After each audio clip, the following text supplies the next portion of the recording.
जय माता दी दोस्तों, आप पर, आपके समस्त परिवार पर माँ भगवती की कृपा सदैव बनी रहे।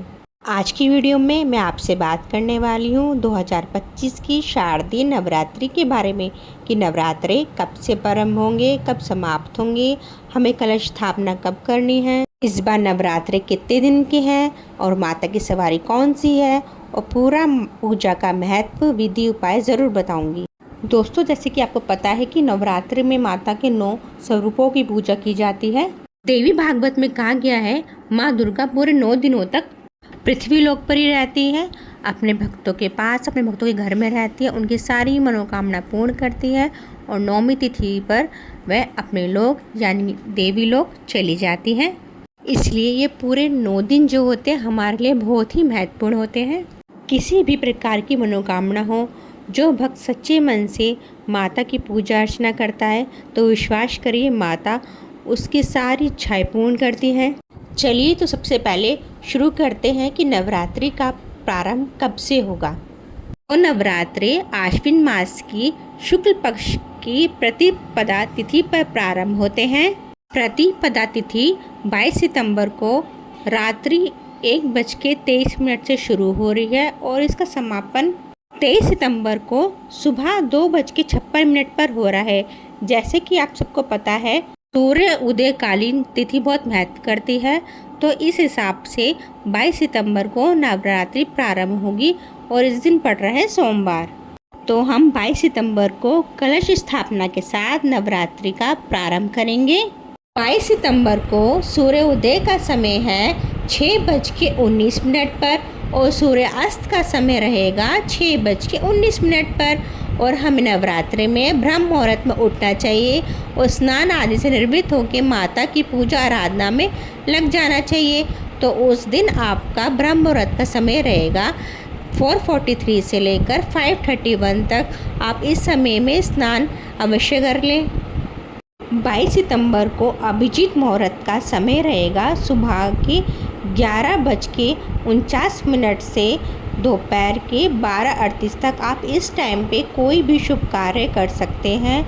और राहु काल का समय होगा सुबह के 7:49 से 9:19 तक। आपको इस समय में कोई भी शुभ कार्य शुरू नहीं करना है। अगर आपने वो कार्य पहले से प्रारंभ कर दिया है तो फिर आप वो कार्य कर सकते हैं। चलिए अब जानते हैं किस तिथि पर कौन सी देवी की आपको आराधना करनी है। तो नवरात्रि के पहले दिन हमें माँ शैलपुत्री की आराधना करनी है। 23 सितंबर को द्वितीय तिथि है, उस दिन माँ ब्रह्मचारिणी की पूजा करेंगे। 24 सितंबर को तृतीय तिथि है, उस दिन माँ चंद्रघंटा की पूजा करेंगे। अच्छा, 25 सितंबर को भी तृतीय है, क्योंकि इस बार हमें तृतीय तिथि 2 दिन प्राप्त हो रही है, तो 24 और 25 को दोनों दिन तृतीय तिथि है। 26 सितंबर को चतुर्थी तिथि है, इस दिन माँ कुष्मांडा की आराधना करेंगे। 27 सितंबर को पंचमी तिथि है, इस दिन माँ स्कंद माता की आराधना करेंगे। 28 सितंबर को षष्ठी तिथि है, इस दिन माँ कात्यायनी की पूजा करेंगे। 29 सितंबर को सप्तमी तिथि है, उस दिन माँ कालरात्रि की पूजा करेंगे। 30 सितंबर को अष्टमी तिथि है, उस दिन माता गौरी की हम पूजा आराधना करेंगे। और बहुत से घरों में कन्या पूजन अष्टमी तिथि को होती है। कन्या पूजन, हवन इत्यादि कर सकते हैं। 1 अक्टूबर को माँ सिद्धिदात्री की पूजा आराधना करेंगे, जो माता का 9वां स्वरूप मानी जाती हैं और सिद्धियों को प्रदान करती हैं। कहते हैं पूरी नवरात्रि का जो फल प्राप्त होता है माँ सिद्धिदात्री की पूजा से ही प्राप्त होता है। तो नवरात्रि की 9वीं तिथि बहुत विशेष होती है। और दशमी तिथि 2 अक्टूबर को है, दशहरा मनाएंगे इस दिन। और इसी दिन माँ दुर्गा का विसर्जन होगा। जैसे कई जगह पंडाल लगे होते हैं, माँ दुर्गा की स्थापना की जाती है, तो मिट्टी की मूर्ति स्थापित करके पूजा आराधना करते हैं। तो माँ दुर्गा का विसर्जन 2 अक्टूबर 2025 को किया जाएगा। और अब जानते हैं कलश स्थापना करने का शुभ मुहूर्त क्या है।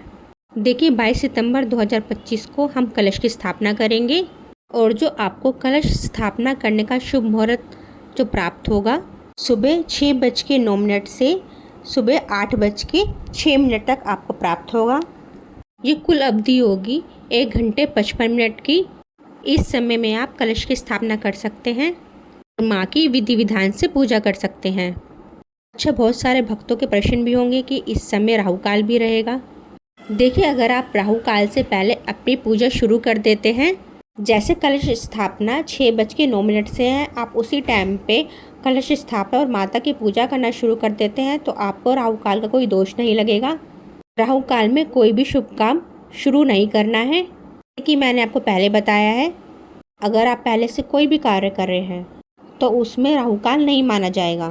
ठीक है, तो कलश स्थापना करने के 2 मुहूर्त हैं।